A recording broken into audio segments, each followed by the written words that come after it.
तोहरी जोड़ तोहरी जोड़ केहू नहीं के जोड़ बारू हो तोहरी जोड़ केहू नहीं के जोड़ बारू हो।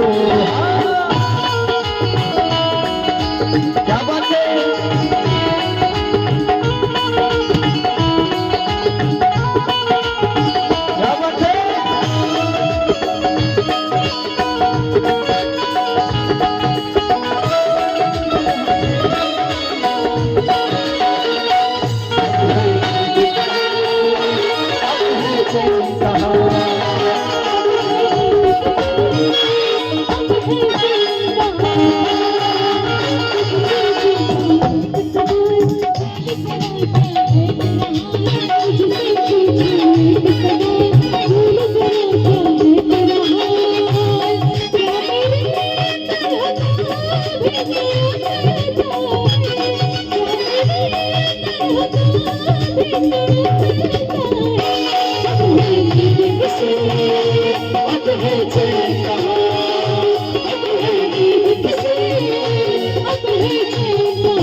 बड़ी सुंदर लाइन बोलने वाली।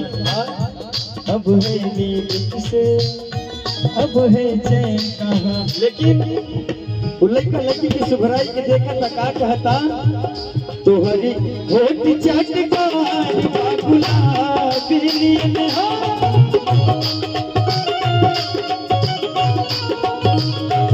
तोहरी होठ चटकार गुलाबी नींद मुगल बने न शराबी काली मुगल बने न शराबी। लड़का सुधराई के बखान करता का तोहरी होठ चटकार गुलाबी नियन काली मुगल बने न शराबी।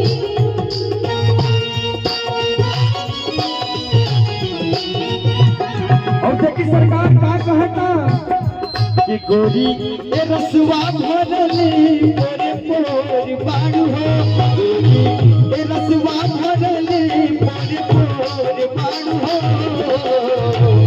और भैया मिजाज में कैसे कि तोहरी जोड़ तोहरी जोड़ तोहरी जोड़ केहू नहीं एक जोड़ बाड़ू तोहरी जोड़ केहू नहीं एक जोड़ बाड़ू।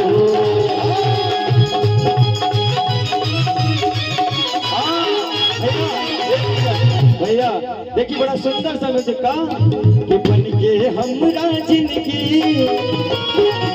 कि बन के हमरा जिंदगी में आई अछोर बाड़ू सागर न छोड़ बाड़ू।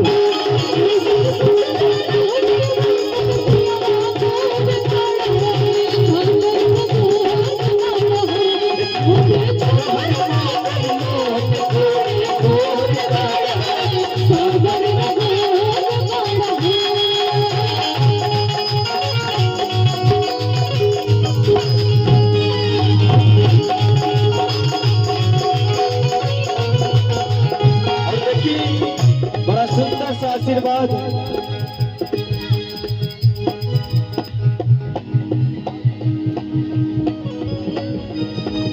और देखिए बड़ा सुंदर सा आशीर्वाद एक बार फिर से प्रतापगढ़ के आन बान शान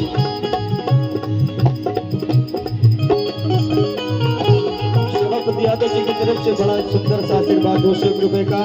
और आदरणीय माननीय सम्मानित श्री बड़े भैया हमारे प्रभाकर चतुर्वेदी प्रधान जी उनकी तरफ से 200 रुपए का आशीर्वाद है। कोटि कोटि प्रणाम है आशीर्वाद की कामना है। और बड़ा सुंदर सा आशीर्वाद अमर बहादुर यादव उर्फ अमरू भैया जी की तरफ से 51 रुपए का आशीर्वाद है। कोटि कोटि प्रणाम है आशीर्वाद की कामना है। मैया रानी कृपा हमारे भैया पर ऐसे ही बने रहे। और देखिए लड़का कहा था कौन भाव में दिल पे बिजली गिरे ताकि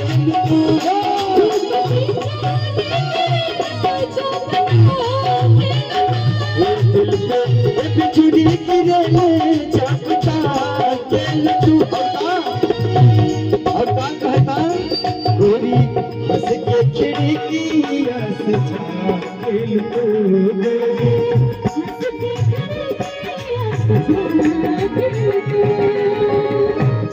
लड़का कहा था लड़के के देख के भैया दिल पे बिजुरी गिरे जगता के तू गोरी हंस के खिड़किया से झाँकिल तू गोरी।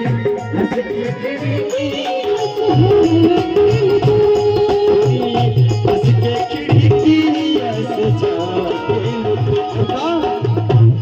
बड़ी सुंदर बात बोलता है क्या ये तो एक अमकट बसंती झकझोर पारू है। एक अमकट बसंती झकझोर पारू है। तोहर जोर तोहर जोर तोहर जोर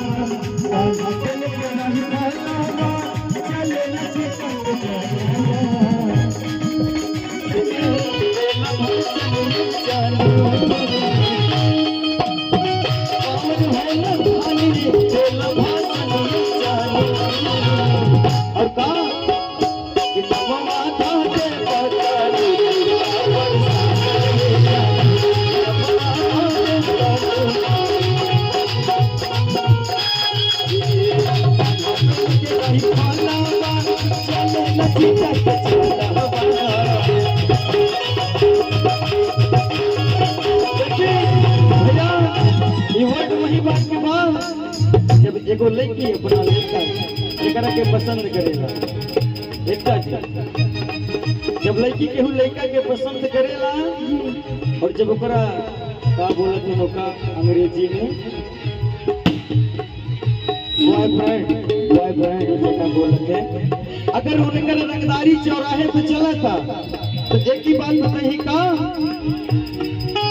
कान्हा पे लेके रही पहलावा चले तक चला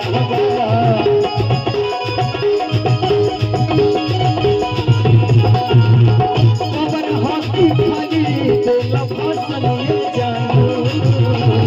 वो कहते कि पवन बात की खाली भाषण नहीं देला रतिया में फोन पे कैसे गाना भैया अरे कि पवन होला खाली देला भाषण ये जानू कि नमवा दाने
अभी जाना नहीं है, द्वार पूजा लग